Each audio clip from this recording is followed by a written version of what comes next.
here's Brody Brazil. You know, most times when I'm covering a story here on YouTube, I try and take the opportunity to remind you that I generally don't have a horse in the race. I'm aiming for full transparency, that I'm only offering my insights and opinions and perspectives as they are to something that personally I am not directly attached to. Well, this situation is a little bit different. I've known Bob Melvin for quite some time. Got to witness him manage a baseball team in Oakland for a lot of years. Got to see behind the scenes how he did it, some of the challenges you did know about, some of the things you didn't know about. Full respect and honestly friendship for the now former San Francisco Giants manager. They announced today that they are dismissing Bob Melvin after 2 seasons inside the San Francisco dugout. And so I just want to say from the very onset here of this video and whatever comes out of it, that yes, I may be personally biased, but I also have some deep, entrenched feelings for Bob and also the San Francisco franchise. I honestly want the best for both of them, and I thought they were a great fit for each other. Now, I understand the success that most people wanted and some expected. It did not happen this season, but if you look at the last 2 years of Bob Melvin's tenure in San Francisco, there were so many other things going on that I don't know any of us got a real clear picture of how this would have gone if there were another year or two and this continued. Here's the statement by the San Francisco franchise. Bob Melvin dismissed. Interesting, they didn't use terminated or fired or let go. Dismissed is the word they used as San Francisco Giants manager. The San Francisco Giants today announced that the club has dismissed manager Bob Melvin. Quote, after meeting with ownership, I met with Bob today to inform him of my decision, said Giants president of baseball operations Buster Posey. Quote, on behalf of the organization, I want to express my appreciation to Bob for his dedication, professionalism, and class. I wish him all the best. Buster went on to say, after careful evaluation, we determined that making a change in leadership was in the best interest of the team. The last couple months have been both disappointing and frustrating for all of us, and we did not perform up to our standards. We now turn our focus to identifying a new leader to guide us forward. End quote. And the press release shared on social media here, the quick clip of it also spells out that Melvin went 161 and 163. That's just 2 games under 500, a .497 win percentage in his 2 years as Giants manager. Let me explain 2 things here in the course of this video. Number one, the mindset of the Giants, maybe their fan base, and what will continue for this baseball team. And then in just a second, I'm going to just kind of take the defense of Bob Melvin in all of this and why I wish his tenure there would have continued. This is a Giants franchise that across the last 4 seasons has been almost like so frustratingly tied to 500. This baseball team literally this year, I said it months ago, you watch, they will somehow end at 500. And that's going to make people even more mad. There's a lot of baseball teams out there which are ascending. They're getting better. They would hope and wish to go 81 and 81 because that's a next step for them in the process. But for the Giants and where they're at and how they're built, they don't want to be 500 anymore.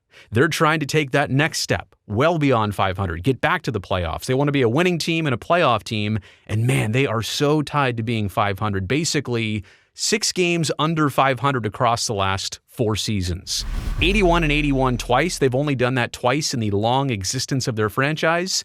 It's happened twice in the last 4 seasons. They finish exactly at 81 and 81. So it's almost like, even when they win game 162 yesterday, it's almost like even more frustrating that they are now cemented in even more as just a 500 team that they cannot break away from. Last made the playoffs in 2021. That was 107 wins. Brandon Crawford and Buster Posey, kind of their farewell songs in San Francisco. Everybody exceeded expectations. That was lightning in a bottle. Although Giants fans point to that and say, we thought that was the next step, right? That was under an old regime, Gabe Kapler in the dugout, Farhan Zaidi in the front office. They thought that was the answer and the tipping point. Obviously, it wasn't. But playoffs, obviously coming after World Series wins in 10, 12, and 14. Playoffs in 16, playoffs in 21. They never got past the DS. Lost both of those series. And it's as simple as that. Like this franchise and this fan base, they want to crack at the postseason. They had massive turnover last year. Farhan Zaidi replaced by Buster Posey, basically at the same time last year. And now Buster Posey, with just 1 year of being at the helm of baseball operations, is now going to have to hire a new field manager. right? And that was something we all wanted for Buster coming in, was to say, okay, you're surrounded by a ton of experience, a lot of veterans, people who have done this before, because Buster is brand new at this. Don't get me wrong. Smart guy, going to do well, surrounded by a lot of talented people. It's not to diminish Buster Posey in this new role. It's just to say that he's still new in this. Made some big trades this year. Brought on Willie Adames. Signed for Rafi Devers. Traded for Rafi Devers halfway through the season. And now we're getting to this point where he's going to have to go through the whole process of bringing in one of his own in terms of a field manager. That may be something that entices him because it gets to be your guy. Remember, Bob was already there before Buster came in. But a lot of people thought, well, Bob and Buster, they'll get along. They're of a similar mindset, similar personality. The catching thing certainly helps. But this is interesting now that Buster Posey's going to have to go through this process without a lot of experience before it. He's been a president of baseball operations literally about 365 days. This is a lot for him to go through in the first go-round. At the very same time, the Giants can look themselves in the mirror and look at themselves and be all about the Giants, but there are some external pressures here among the fan base, and I think even among the team. How can you not look at what the Dodgers are doing in spending and winning and success and running away with the division? I mean, is the NL West basically locked up for Los Angeles across the next 5 years at least? It's hard to make an argument against that. I'm not rooting for that. I'm just pointing out the obvious of what a beast they are. How about the Padres, who are basically doing the same thing? Now, they haven't had the ultimate results that LA has, but they're in that same conversation. And then even the D-backs of 2 seasons ago came out of nowhere. And they're not big spenders, but they were big winners. They got all the way to the World Series. So external pressures and frustrations definitely mounting for San Francisco too. The only good thing about the NL West is that you can pencil in some wins against the Rockies every single year. But also internally, it does feel like a window is open right now. I mean, look at the season that Logan Webb just had individually. And you didn't go out there and bring in Adames and Devers and bring up Bryce Eldridge. You didn't do all these things to think that your time wasn't now. So there's a lot of feelings and emotions built into the San Francisco situation that, quite honestly, have nothing to do with Bob Melvin. And that's where I just want to make these points here in kind of defending Bob Melvin. 2 seasons with 2 totally different front offices. You're implementing a brand new shortstop. You're bringing in a player with a little bit of controversy about where he plays first base or DHing endeavors. So there is some uncertainty. There are some things to figure out for this entire team. You almost have to let the dust settle, even when it's good dust, right? You can't assume that you just bought all these new things, you put them together, you assembled the toy, and it's going to be really fun to play with. It just doesn't always necessarily happen that way. Not to mention, too, that when you go out and acquire Rafi Devers and you have to give up some pitching pieces, your bullpen is not the same. And I do understand there's going to be a lot of people who say, well, Brody, did you watch the games? Yes, I'm aware of all your managerial criticisms and bullpen decisions. I get it. Sometimes you play the right cards. Other times you don't. Sometimes you have ample pieces in your bullpen or other places, and you can almost never play a bad card.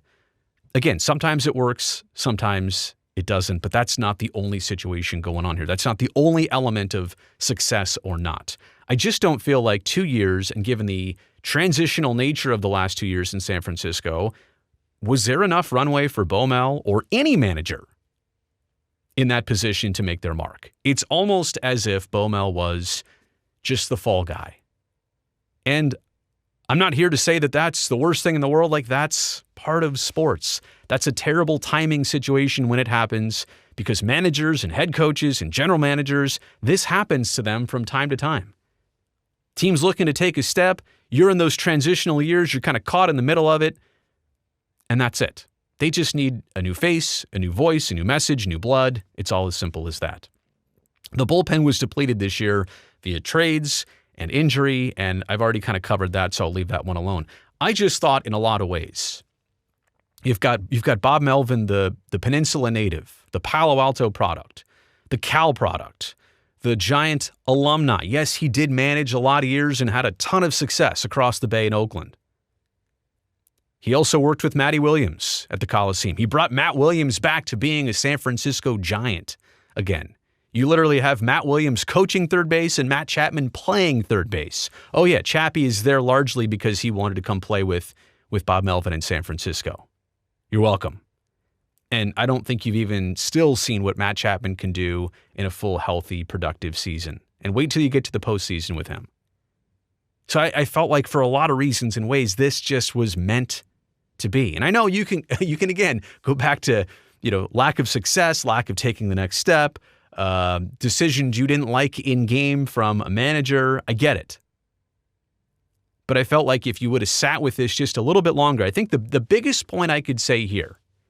So you're going to ask me, well, what did I want? No, I didn't. I'm not asking for Bo Mel to have a free pass forever to manage the Giants. What I am saying is that I did feel like one more year, right? Which they just extended Bob Melvin. Buster Posey, within the last month or two, right? Extended Bob Melvin's option through 2026. And I get it. It was a streaky team this season. Is that on the manager? I will say that maybe a lot of one-run wins and losses, sometimes that can be credited to or blamed on a coaching staff of any sport or a dugout staff of baseball specifically. But the highs and lows of this year, is that on the manager? I'm not one to ever think that there's a specific tie between those two things. I just would have liked to have seen one more year. Buster Posey's comfortable. Raffy's comfortable. Willie's comfortable.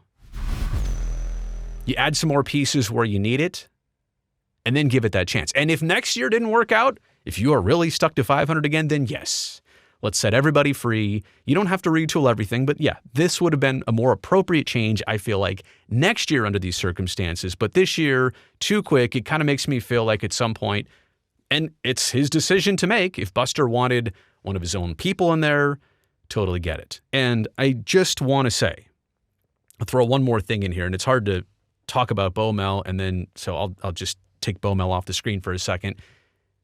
The thought of Bruce Bochy coming back to San Francisco. He's 70 years old now, gone through some health problems, and I just want to say on two fronts here. Love Bruce too. Great guy, great human being, great at what he does. In the same way that bringing Buster back in because it's nostalgic, right? Because it worked for Buster as a player in San Francisco. And he wanted to come back, which I think is great. And I'm rooting for him to do it with this team. There's a lot of nostalgia built in there. I don't want people to get too fascinated with the nostalgia of, well, if you bring in Bruce Bochy, they're going to win 3 more World Series in 5 years or whatever. Like, nothing is guaranteed on that front or along those lines. Yeah, and Bruce might be Buster's person, and I don't know if Bruce can get out of the Rangers job. I don't know how that goes. But I just want to say, be careful of nostalgia here. I know I'm mentioning, my personal connection here. You're saying, wait, don't get too excited about nostalgia. Well, how can I feel this way about Bob? I'm just saying I feel like he was a good fit for this situation too. And I felt like it should have just been given a longer opportunity. Sure, there is a little bit of nostalgia there, but I think it's mostly because the right pieces aligned. And they might too with Bruce or anybody else. So it'll be interesting to see where this goes. I think the best way I can say it from the heart is, first and foremost, I wish Bo Mel the best. Maybe there's another job out there for him. Maybe not. Maybe this is the end of the line. He's managed a lot of teams. He's had a lot of success. I don't know. I don't know what the next thing holds for him. I certainly hope he'll still answer my calls and texts and maybe join me here on the YouTube channel way, way down the road. Quick chat about baseball. We'll see. But I obviously wish Bob the best, and I wish the Giants the best too. It's not that you always have to agree with every decision. I just wish this would have worked out. Let me know what you think in the comments section below. Also, thumbs up while you're down there. Don't forget to like and subscribe. I definitely want to see you back here next time.